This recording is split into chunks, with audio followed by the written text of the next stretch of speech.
a bomb ball buried down, leaving all the loud and the chaos and the crowds behind.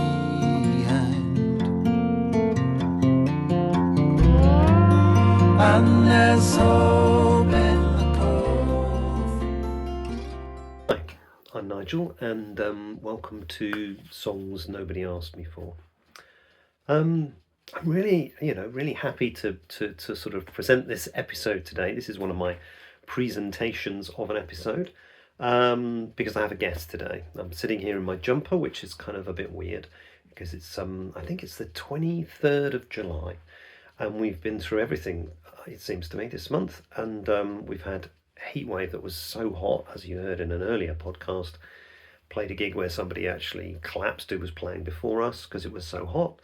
And now it's cold, and actually the outside is just beginning to look super lovely. The sun's coming out, but it's chilly, and it's chilly in this room of mine, which is kind of a bit of an extended out side of my house. So it's kind of, and it's kind of like a wooden outside, so it gets a bit chilly in here sometimes. So here I am with my jumper. Craig joined me today. It's a longer podcast, quite a bit longer, and I realised, when I met with Pav and with Craig, 45 minutes feels a reasonable amount of time to talk about somebody's life and their work and what they do. It was very exciting to meet with Craig. Craig's been a friend of mine for many, many years, and don't see him that often. Know him through work, but he represented the first interview I've done with someone who I don't play with, or I haven't played with in the past, and like a stepping stone, and I've got one or two other people that have started to agree to do these with me. So that feels good. It feels like a sort of push forward. I'd really recommend going to listen to Craig's music. It's so nice, and you can come across it on Spotify, and follow him on Instagram, Facebook. I'm going to put some links for him, on the bottom of the page here, if I can. Really interesting to me to hear about somebody, who's got a long career from early on of songwriting, and for me, less angst than I have, really. It's just kind of quite refreshing and interesting to hear. It made me reflect on my reflections on songwriting and how I do it, and my process, his process. It was interesting towards the end to talk a little bit about that. Anyway, like I've said before, I better not talk too long here, otherwise this is going to go on forever. I hope you enjoy it. The sound is good, so that's great. Zoom, for some reason, the first time I did the one with Pav, it was nice because it swapped visuals when I was talking, when he was talking. But for some reason, when I did this one, it just stayed on Craig. Well, at least it stayed on Craig rather than on me, so that's kind of good. But I felt for him when I was editing it, because I was thinking, thankfully he had a nice sort of open, relaxed face when I was talking, because I was thinking if he was like rolling his eyes or sort of yawning or something because I was boring him a bit in my bits, it would have been seen, really. But no, it's fine. So you can't see me, but you can see me here, and I'll just pop along at the end. And So, I'm going to crack on. I always get really nervous at the beginning of these and then sort of mellow into it, really. But I'm really excited to introduce Craig, Craig Osment.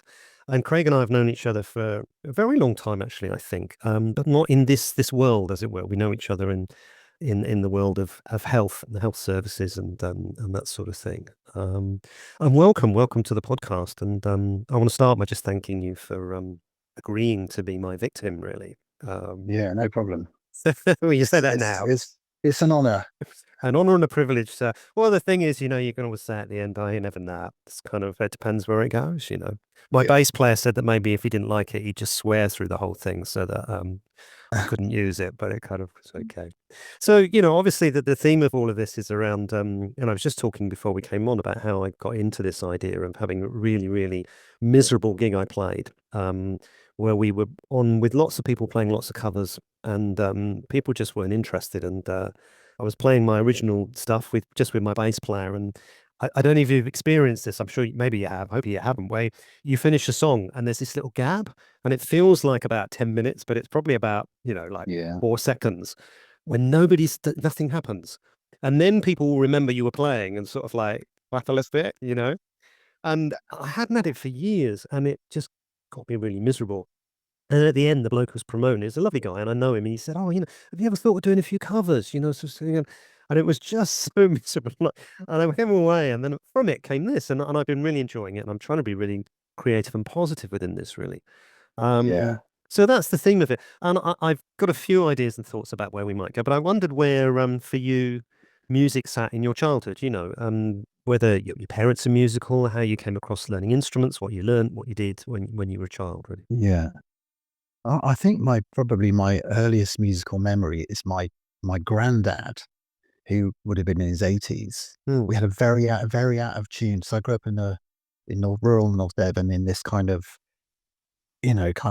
probably quite backward. It almost was something like the 1950s kind of farm. It was like very, very behind the times. My gran even had telly lamps.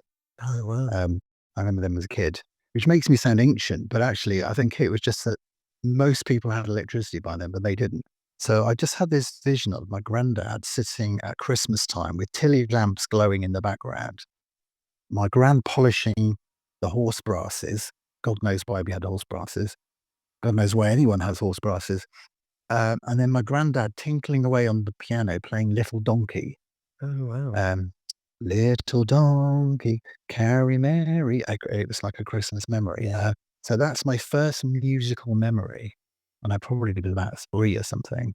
Right. And it's strange that I credit my granddad as kind of being our musical influence, because that's all he could ever play, is Little Donkey. Never got any further than that. Right. But it obviously stuck with you. Yeah. And then I think my dad got an accordion.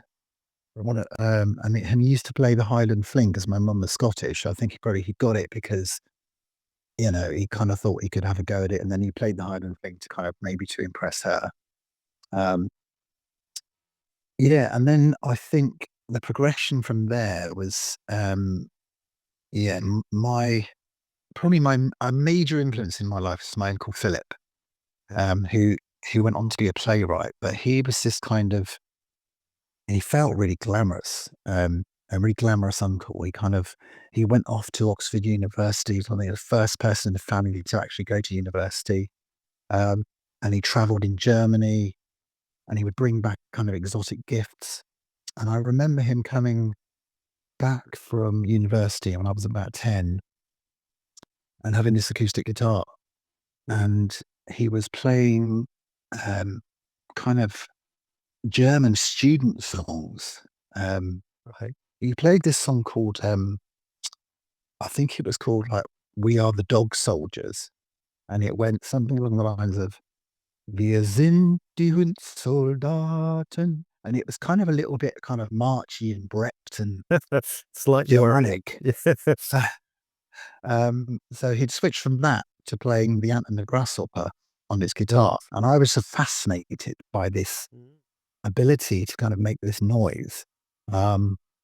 So he bought me my first guitar, this like little £10 thing, and I picked it up and then realised it was really hard.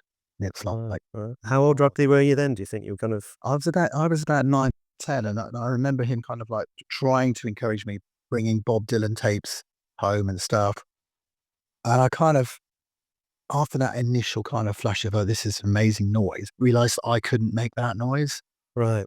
without a lot of work. And being quite a lazy child, I kind of like just gave up. So I didn't pick guitar up again probably till I was maybe like 15.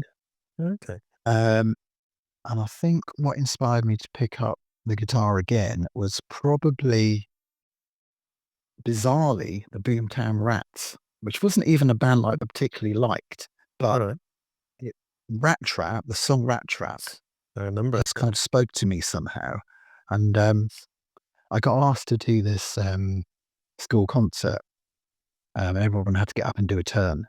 So my first musical performance when I was 15 was on a borrowed electric guitar, playing Rat Trap by the Boomtown Rats at the school concert. Just by myself with no microphone, but an amplified electric guitar.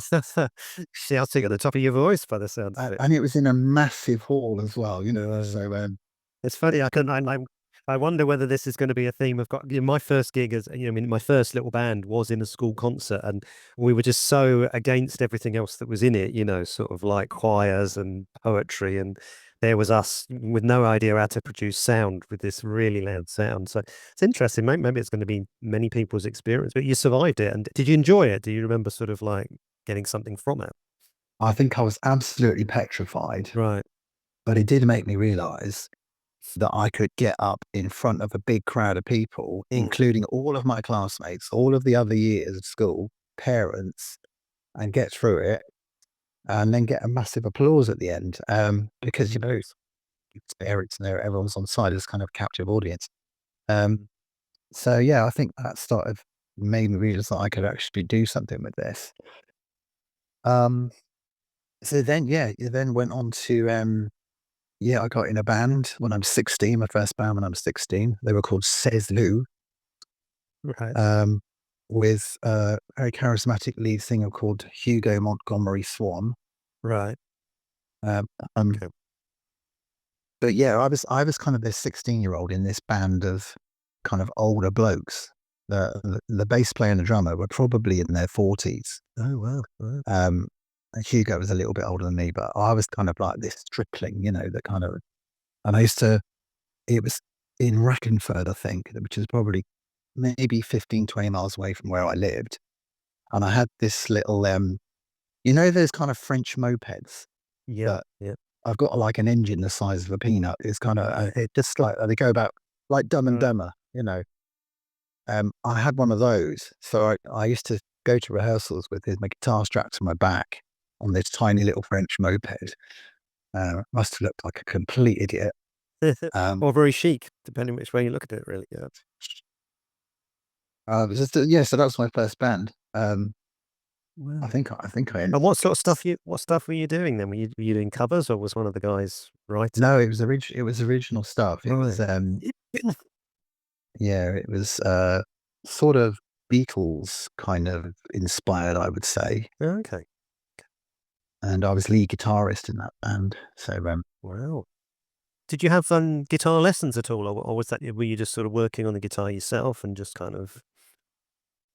no, just picked it up myself. I mean, I think my earliest kind of songs that I learned were probably bizarrely by kind of folk artists. They were kind of people that Right. I probably should have been if I was kind of a 50s, 60s child. It probably would have been made more sense. But so it was Pete Seeger and Right. Johnny Cash and early Johnny Cash, you know. And that really was because my dad used to go to, I think it was my dad or my uncle used to go to house clearances and get these big boxes of records and bring them home. Right. And we used to kind of leaf through them. Um, and bizarrely, they're the same. If you go to an Oxfam shop now, the same records are still there. The best of Dean Martel and stuff. Yeah. So they had grown with age. No. No, but I did discover amongst all the kind of, you know, those poppy kind of bizarre cover ones that they do, you know, kind of people like Pete Seeger and Johnny Cash and Dean Martin and Glenn Campbell, all of that sort of stuff. So I started learning those kind of almost folky country things. Right. I can really feel that, you know, I don't want to go on to it yet, but thinking about your music now, I can sort of feel almost like some of those influences Yeah. that sit within it for you, really. That's interesting. So you were learning your craft in a sense by sort of trying to play those songs, and you now let's start. It's always difficult because I want to go off into so many different directions for people. Let's go. So you win that band. Yeah.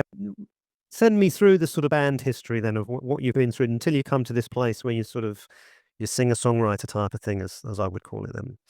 Yeah. So I'll give you a quick bottom history of that. So that band, I think I got sacked from initially because he found this kind of like slightly kind of older guitarist who could play Led Zeppelin riffs and stuff, and which at the time I couldn't do any of that stuff. I was still kind of doing sort of one finger kind of with a bit of echo on it. So yes, and then he tried that guitarist out and then realised that he'd made a mistake and then phoned me back and said, "Would you rejoin?" And I said, "No, I'm done." Good on you. I stuck to my principles. Well done. Got to start as you mean to go on. Yeah. Yeah, exactly. So I then set up my own band, and we were called I think we were called something stupid like the Blues Revolution Band. Yeah, okay. You know, just Nice. and it was just kind of me and my brother and some mates really, and that was really fun. Did that for a few years until we kind of all drifted off to uni and stuff. Just playing local pubs, a mix of covers and some originals, sort of slightly bluesy sort of stuff.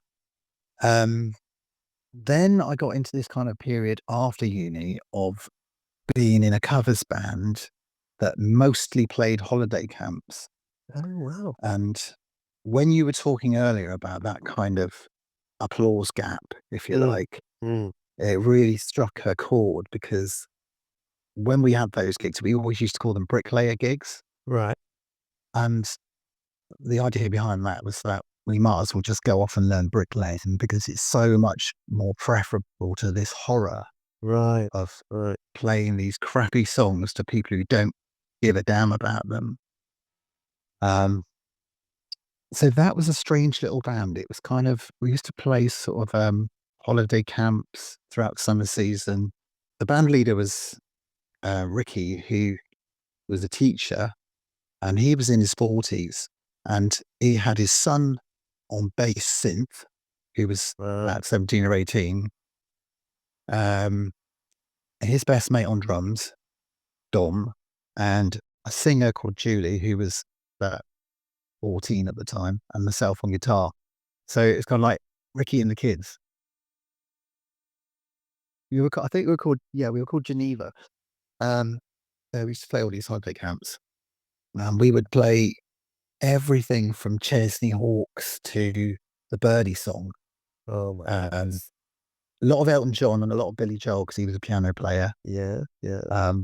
But some of those gigs were just, oh my gosh, they were just excruciating. They seemed to go on for hours, like 4 hours of playing to no one. Yeah. Yeah. No one really kind of caring about it, like the kids running around and, people eating chips and Oh, dear. You give a really visual image. I'm thinking of The Commitments, actually. I don't know if you've seen that film and just hearing a band at the beginning, the wedding band they managed to steal the guitarist from. But wow, what an experience! That sounds really interesting. It's kind of, one of those things to look back on and think, wow, I did this thing. How did you escape all of that then? well, I think initially the escape from that was that we kind of landed on feet because Ricky had this contact in Saint Tropez. As you do. As you There was a guy who was a piano player in a bar.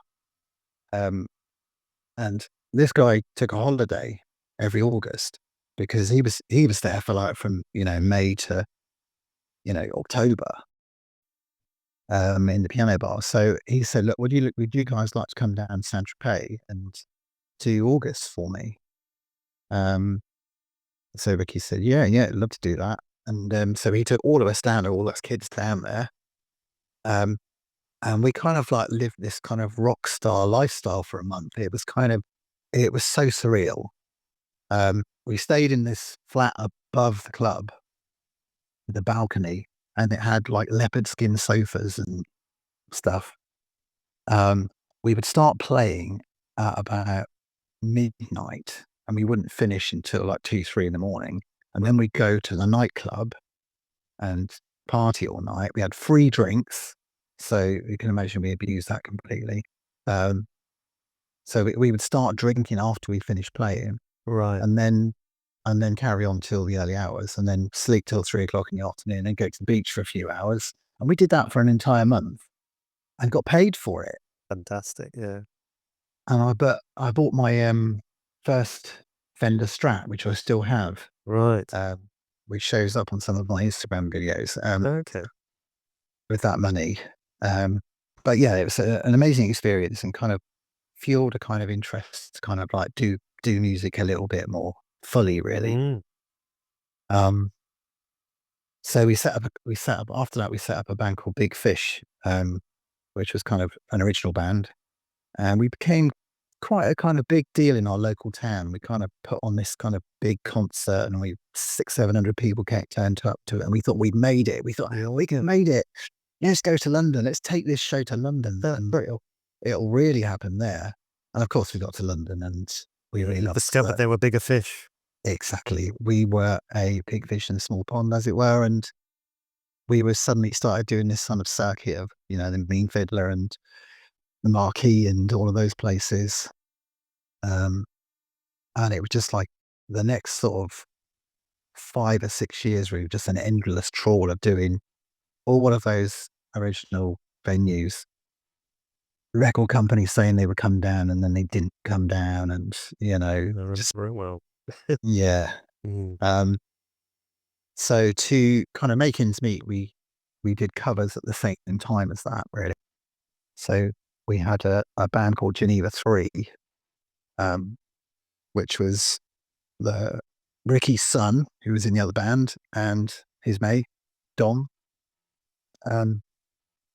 And we sort of like did all the Irish pubs. We had an Irish agent for a while who booked us in like every pub in London that was Irish. So we had about 100 gigs a year of covers. So we like sometimes Wednesday, Thursday, Friday, Saturday, Sunday, Oh, wow. doing covers, and every now and again we'd do an original gig. So yeah, we did that. We did that for a number of years, and then the drummer Dom, he joined a band called Naked, who then changed their name to Reef, Oh, and basically they kind of went on to get a record deal with Sony, and mm. made it quite big, really, with a few memorable hits. So that, I think, we did replace the drummer, and we had a great drummer, Martin, who was fantastic. And we carried on for another few years, but it kind of, that initial unit kind of split up, and I think Right. it led to kind of the band eventually breaking up. I had a songwriting partner, Hayden, at the time, and he moved to New Zealand. Right. So it just became harder and harder to kind of keep it going. And I was getting older, you know, it was kind of getting into my 30s. So yeah, that's kind of, oh no, there's one other chapter to it, actually, in London, and that was a tribute band. I did a Okay. REM tribute band, All right. Right. which was a very high level of musicianship. There was kind of people from a music college that I knew. Yeah. And we had a keyboard player from France who was kind of like grade 8 or 9 or something, and classically trained. So we did that tribute band circuit for a while, which again was very weird. Can imagine. Yeah. New Cross venue, and the Robin Hoods in Birmingham, Milton Keynes. So we were all over the place. It was like touring, but as a tribute band. And yeah, that's kind of a funny little chapter, really. It's kind of like the last gasp of kind of like my time in London, Right. trying to kind of do music seriously and make a living from it. Mm. And I think what changed is probably, you know, having kids. Had my first son. We lived in Walthamstow at the time, and we just kind of thought, I think it's time to get out of London. Mm. So yeah, moved to Devon. And then I don't think I played really any music at all for probably 10 years. Okay. And it wasn't until I went to a local open mic night and just thought, you know, I'm going to just sing a song on guitar, and that went kind of okay. I think I did Damien Rice, Cannonball, something like that, Okay. and Right. a Razor Light song at the time. And I hadn't written songs at this point, probably 15 years. I just completely got out of it, just kind of into raising kids and taking the school run and stuff, really.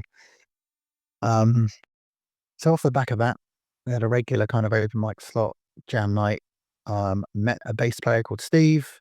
We formed a ska kind of new wave. That was a couple of cover bands again. We were doing um, The Police, Elvis Costello, all of that stuff, Specials, and that was really fun. It's just doing the local scene, and Yeah. it was playing all that kind of music that I'd grown up with, that inspired me to become a musician in the first place. The Clash, all that sort of stuff that I loved. But I think what changed was COVID. COVID kind of just knocked that band on the head. It was just impossible to keep it going really and keep practicing. So it just fizzled out really over COVID. I mean, just never got it back together again. It was a very hard time, wasn't it? We were very lucky. Our drummer had just moved out into Cornwall and had a place with a little bit of land and an old barn with no windows. So we were allowed to sort of see people, and that sort of second part of that, we used to go there and we'd initially practice in his garden, in his big garden, and then we'd be in this old barn, and it just kept us going. It was a pretty depressing time, but it just meant we were able to sort of keep playing together. It was like you say, it was a really, really difficult time, really. So you lost that, and then was that when you've just been on your own doing stuff since? Well, I think during COVID, it kind of, it's kind of, I think it's happened to a lot of people in lockdown. Is that suddenly kind of it was an opportunity as well as a kind of enforced imprisonment. It was kind of an opportunity to kind of like get creative, really. So I did write my first song that I'd written in ages, which was called Not Broken. That was kind of about COVID, really. Right.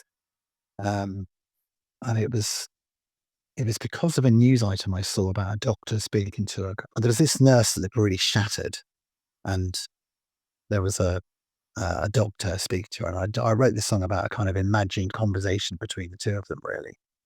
Right. So that's when I got back into songwriting. There was a brief kind of period where it came out of lockdown where I did get into another band called Shooting Fish. I got this whole fish thing here. I don't know where. So there is, isn't there? Yeah. And they are they're a group made out of doctors themselves who work in local hospitals. Really, really nice guys, great musicians. And they did that sort of noughties kind of sort of indie vibe, the Killers and Okay. the Wombats, stuff like that. Yeah. Strokes, really, really, really nice music to play, and it quite a challenge for me from a guitar point of view. I'm just lead guitarist in that band, so that was a bit of fun for a while, and I still do the odd thing with them. But really, I've kind of focused since then on songwriting, and I think songwriting has become more of a kind of therapy for me than anything else, to be honest with you.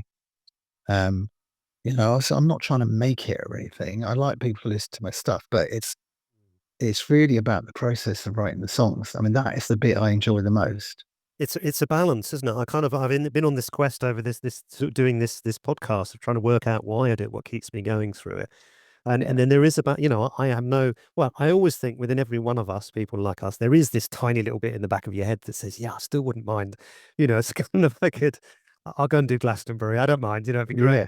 Yeah. But like you say, it's not the driver, and I find it, but if I'm not writing, I find it frustrating, and there's a therapeutic quality to it that sits with it, really.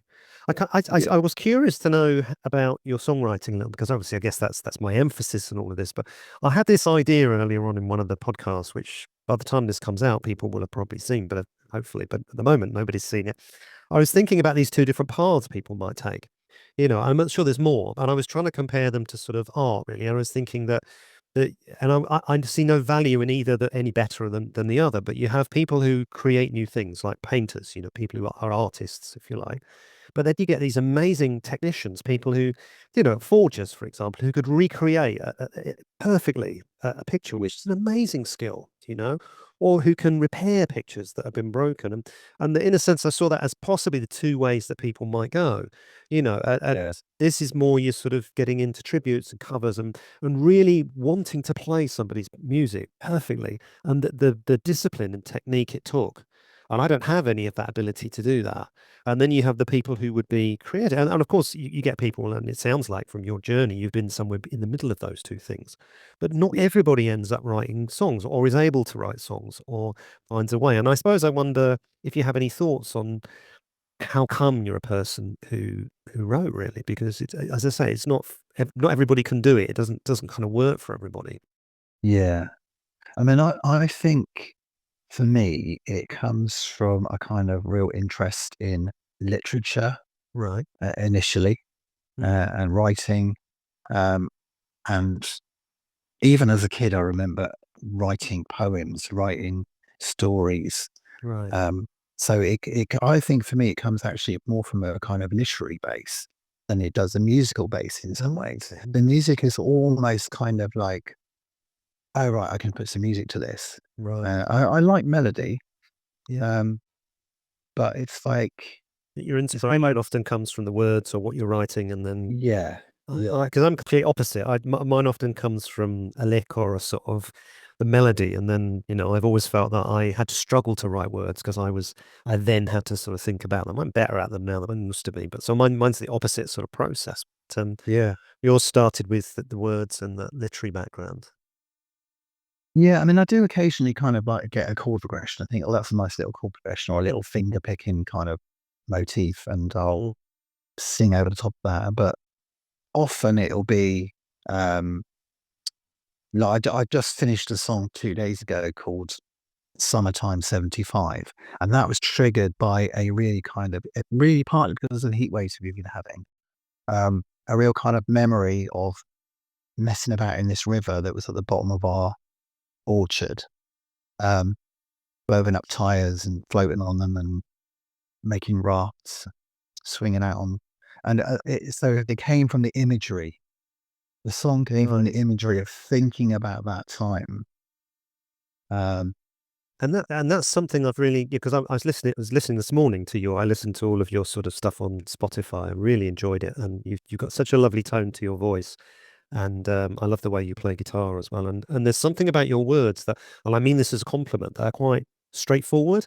And it's kind of, and I think just as you're talking now, that idea that it comes from the words initially, and your background in literature, and thinking about that might prompt and start your songs, is maybe why your words just seem very natural in a way that if I was writing, so what you just described there, I think if I wrote a song about that, my words would possibly potentially be quite corny if I wasn't careful.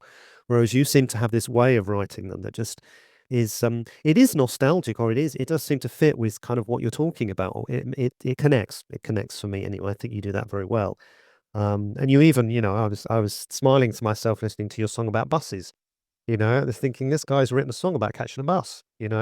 But it was a real pleasure. It was really, and I got the sort of the message in it, and yeah. So I wonder whether that's because, yeah, your songwriting starts in that literature, poetry type of place, and that's your experience of background, and that's why you're able to do that. It's interesting. I think what I try to do, and I don't know if I'm always successful, is that I try to start with something quite simple, like catching a bus, and then think what the metaphor is behind that, what the imagery is around that. So buses did start off with kind of, being a very simple idea about, a couple of buses coming along at once, but then it evolved into this idea that everyone's on a different journey that you see on a bus. You see these buses going to various places. And also, I think that was when the Ukraine war started. Right. So there's a line in it about kind of like some people might be going on a bus to go to Great Yarmouth, but there's also a bus in Ukraine that's taking people to the front line and taking refugees into Germany. Yeah, of course. Because there was all that stuff on the TV about Yeah. families being bussed across Europe. So And like, can you kind describe of, the song, that sort of journey? Because it starts just very much of like you talk about, you wait for ages and then several will come at once. And then I felt, and I could hear that evolving into more a relational thing and thinking about who's seeing who and where that is. And yeah, I was very impressed with it, really. And isn't that impressive? I've done my background and I've been listening to some. yes, I am very impressed. I'm very impressed with you because the other thing I would say is that, we're all on these journeys of things that we find difficult and things that we find straightforward. And we've talked a bit about that sort of, the sort of the silence after you're playing. And one of the things that I talked about early on in this series was around the frustrations online that you probably get this on your feed, but I get on my Facebook feed all these ads and people saying, why are you bothering to spend all this time doing this? You should be doing this, and you'll have hundreds of millions of followers and all of these things. And generally they talk for 10 minutes and then they want you to buy something, and it's kind of, buy my Yeah. book, buy this thing. But you are a sort of, I know quite a few people who are on Spotify. We struggle to get above that 1,000 listens. And I had this terrible thing, which happened, which again is on here, where suddenly my music took off, 2 or 3 tracks. They were just multiplying all the time. People were listening to them. I was so excited, and I got 2, 3, 4,000 listens over a couple of weeks, and then Yeah. got a letter from Spotify saying you've breached our contracts here. You've been using AI bots to promote your music, which I hadn't. And I had this big row, and then the only way I could do it was to take the tracks off, put them back on, lost all the numbers. But your numbers are really healthy. They're one of your songs, 56,000 something listens. And I suppose I'm asking you this because it's a podcast for people who are just normally like us. Have you got any sort of insights into that, or how did you do that? Because it's hard work, isn't it? I imagine, but Yeah. it's not that I think they deserve it, but it's kind of I know it's a struggle to get your stuff noticed, really. Yes, I mean, I think that I have got a couple of songs that kind of did quite well, and I think there's some multiple reasons for that. So, "Not Broken" was a song that I did for, like, as I said, it was kind of about COVID, Yes. and I did do this kind of not, I have to say, not entirely altruistic kind of like idea that I would kind of like give any money I earned from that song to charity. 'Cause it just felt kind of like I'm writing this about doctors, nurses, struggling against lockdown and stuff. So I donated probably about 300 quid to a nurses charity off the back of that song. Okay, And nice. Yeah. I think because I had that charity kind of tag on it, it got put on various playlists and people listened to it Right. because Right. they knew that it was kind of that was the kind of purpose behind it. Okay. The other thing that was kind of happening about that time was that there was this kind of like idea of building a collaborative of people who would appreciate, share, stream each other's music. Mm, mm, So I was part of a kind of collaborative of probably about maybe 50 people who were other artists that mm. kind of agreed that we would all stream stuff and we would all share stuff and we would all try and make playlists, but put each other's stuff on it. It started off pretty well, but I've kind of since come off it because I realized that there's an algorithm going on with Spotify. And when it started, I was kind of being placed with kind of people who are quite similar to me. And I think at the time also I was being quite eclectic in my songwriting. So I would write something that sounded a bit like reggae one minute, and then the next minute it would be quite rocky, and the next minute it would be a ballad. So it didn't really matter. But since I've started to develop more of a kind of indie folk kind of genre, I don't really want it to be associated with this kind of eclectic, I'm with you. Yeah. all over the place. Because one minute you'd have something like some bloke in his daughter playing violin, and then the next minute you'd have something that's quite slickly polished and quite funky. So I've sort of tried to back away from those kind of Okay. stream team things, really.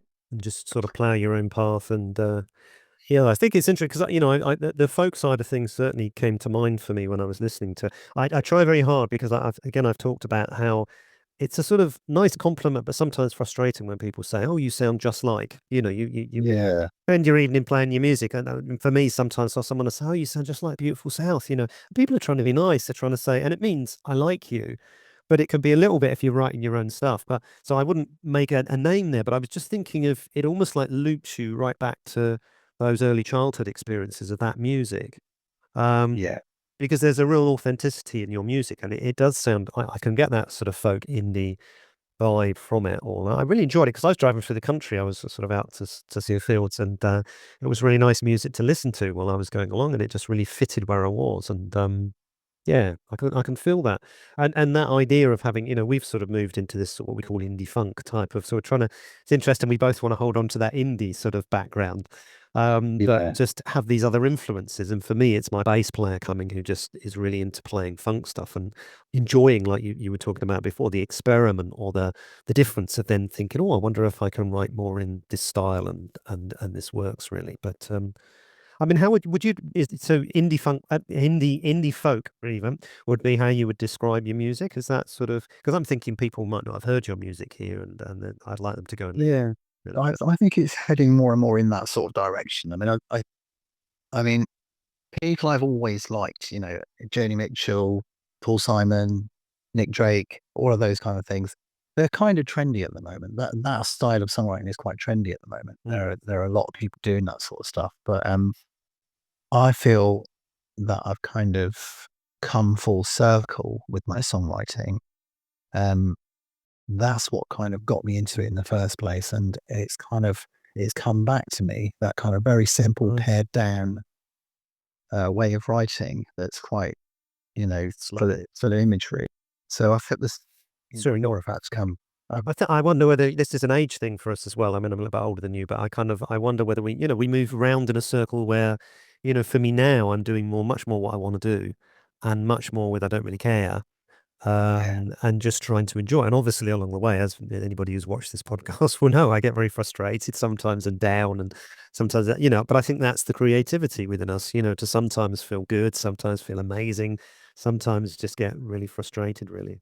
And coming full circle, we probably, I try to, the most I try to do these for is about 30 minutes when we're around about that sort of place now. I wondered if, I'm thinking of part of doing this is thinking about people out there who struggle to keep doing original music or are songwriting and don't know where to go with it. Or I wondered if you had any words of wisdom. I wouldn't say advice because you and I maybe we're not the best people to advise possibly, but anything you think would be useful or encouraging for somebody who was trying to do original music in this world that feels to me more and more around covers and tributes and yeah. I mean, I think the shift I've had to make lately is that it's just enjoying the process of doing it, and do it because you're trying to create something that gives you pleasure, um, and also kind of like bringing something that's inside of you, and externalizing it and kind of putting it out into the world.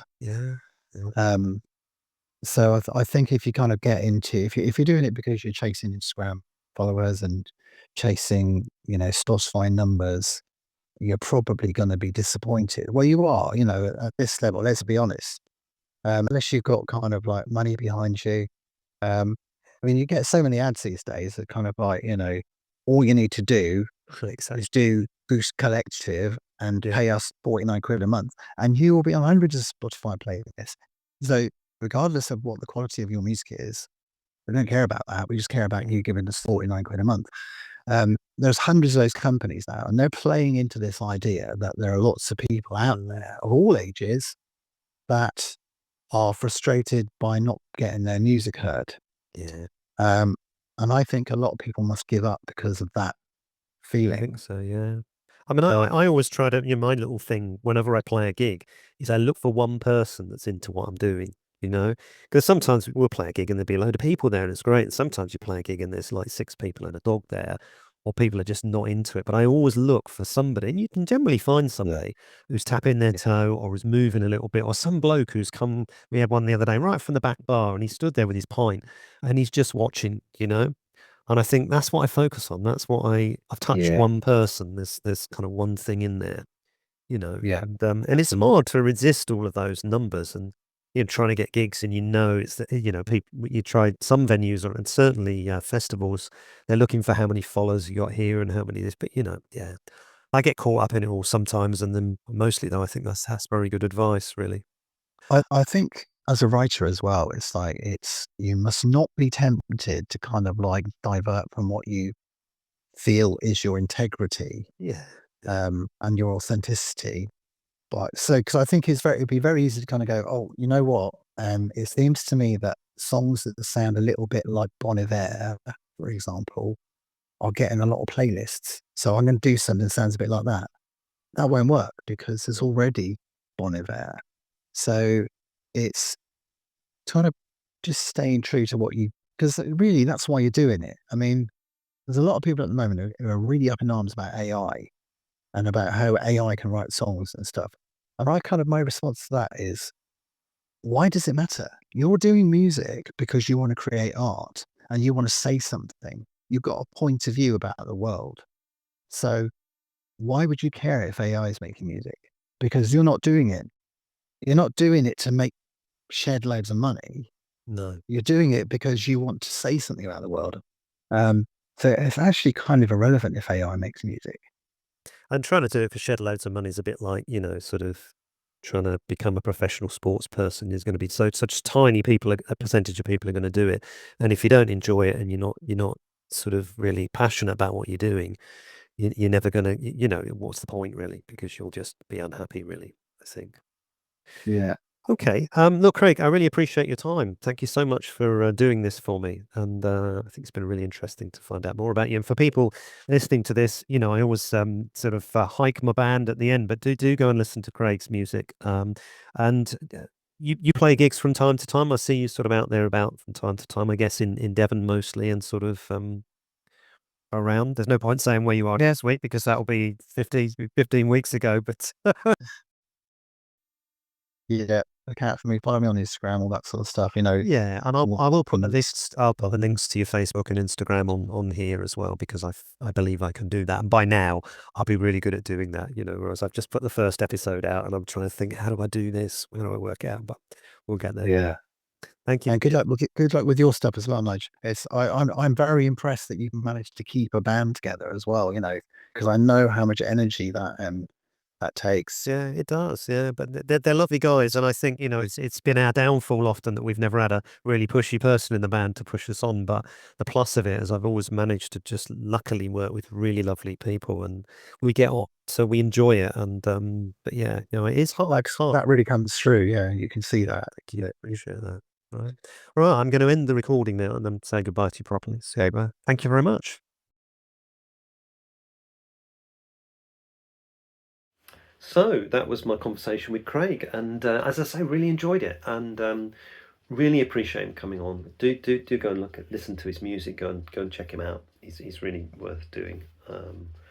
And real insight for me, which I need to reflect on around songwriting, really, and that idea of does it make a difference if you start with lyrics or if you start with music, and why I get so caught up in the complexities of trying to find words.